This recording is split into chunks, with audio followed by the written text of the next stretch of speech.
USS Gerald R Ford बहरी बेड़े पर आग लग गई है। जी हां, आपको बताते चलें कि ये दरअसल अरब सागर में इस वक्त गेराल्ड आर फोर्ड मौजूद है और ये अमेरिका का सबसे महंगा और सबसे ताकतवर बहरी बेड़ा माना जाता है। और खबर यह आ रही है कि यूएसएस गेराल्ड आर फोर्ड बहरी बेड़े पर आग लग गई है और इस आग की घटना से अमेरिका को बड़ा झटका लगा है।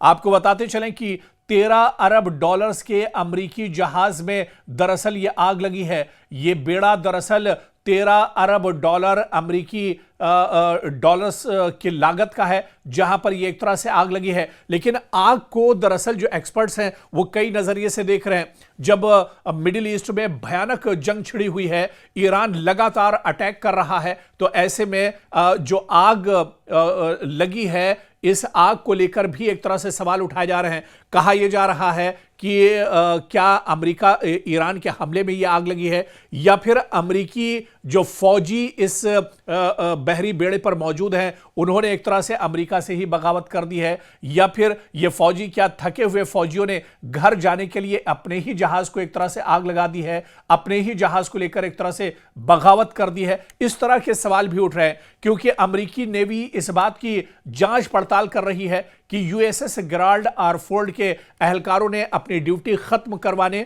और घर जाने के लिए जानबूझकर अपने ही जहाज को आग लगाई थी। यह बहुत बड़ा सवाल है।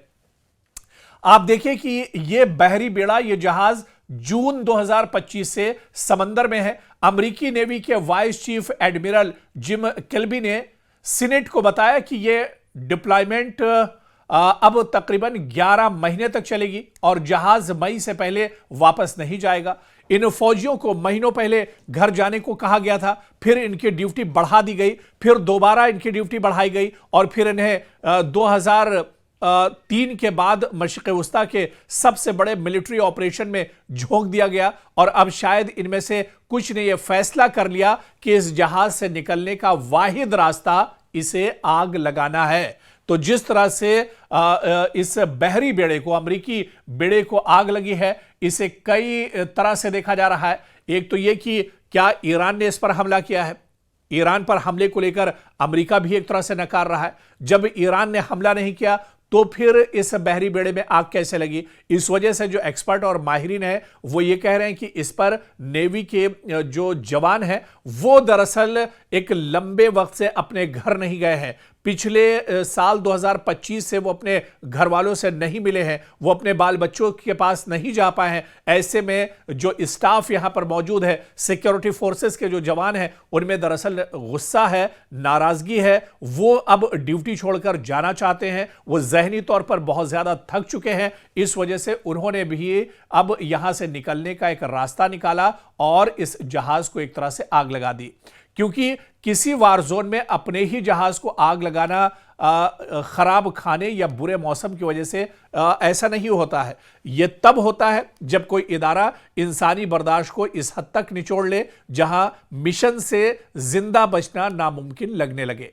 यूनान की तरफ जाने का मतलब यह है कि खलीज के महाज पर मौजूद वाहिद अमेरिकी सुपर करियर वहां से निकल रहा है। जब यह जहाज यूनान में खड़ा होगा तो हुर्मुज की हिफाजत, बहरी जहाजों का स्कॉट और ईरानी माइंस को रोकने का वो सारा मिलिट्री दबाव मजीद खत्म हो जाएगा। और ऐसे में आप देखिए कि कहीं ना कहीं अमेरिकी नेवी के जो जवान हैं वो इस पर जो मौजूद हैं वो कहीं ना कहीं अपने ऊपर एक तरह से दबाव देख रहे हैं। और इसी वजह से एक्सपर्ट्स का यह मानना है कि दबाव के चलते दरअसल ये पूरा हादसा पेश आया है। इस पर ईरान ने हमला नहीं किया है, बल्कि खुद अमेरिका के जो सिक्योरिटी फोर्सेस के जवान हैं, जो नेवी के जवान हैं, जो पिछले 1 साल से अपने घर नहीं गए हैं, जो जहनी तौर पर भी दबाव का शिकार है, उन्होंने जानबूझकर इसमें एक तरह से आग लगाई है। हालांकि इस पूरी घटना को अमेरिका के लिए, डोनाल्ड ट्रंप के लिए बहुत बड़ा झटका माना जा रहा है, क्योंकि किसी वार जोन में अपने ही जहाज को आग लगाना खराब खाने या बुरे मौसम की वजह से ऐसा नहीं होता है। यह तब होता है जब कोई इदारा इंसानी बर्दाश्त को इस हद तक निचोड़ ले जहां मिशन से जिंदा बचना नामुमकिन लगने लगे। यूनान की तरफ जाने का मतलब यह है कि खलीज के महाज पर मौजूद वाहिद अमरीकी सुपर करियर वहां से निकल रहा है। जब यह जहाज यूनान में खड़ा होगा तो हुर्मुज की हिफाजत, बहरी जहाजों का स्कॉट और ईरानी माइंस को रोकने का वो सारा मिलिट्री दबाव मजीद खत्म हो जाएगा। और ऐसे में आप देखिए कि कहीं ना कहीं अमेरिकी नेवी के जो जवान हैं वो इस पर जो मौजूद हैं वो कहीं ना कहीं अपने ऊपर एक तरह से दबाव देख रहे हैं और इसी वजह से एक्सपर्ट्स का यह मानना है कि दबाव के चलते दरअसल ये पूरा हादसा पेश आया है। इस पर ईरान ने हमला नहीं किया है बल्कि खुद अमेरिका के जो सिक्योरिटी फोर्सेस के जवान हैं, जो नेवी के जवान हैं, जो पिछले 1 साल से अपने घर नहीं गए हैं, जो जहनी तौर पर भी दबाव का शिकार है, उन्होंने जानबूझकर इसमें एक तरह से आग लगाई है। हालांकि इस पूरी घटना को अमेरिका के लिए, डोनाल्ड ट्रंप के लिए बहुत बड़ा झटका माना जा रहा है।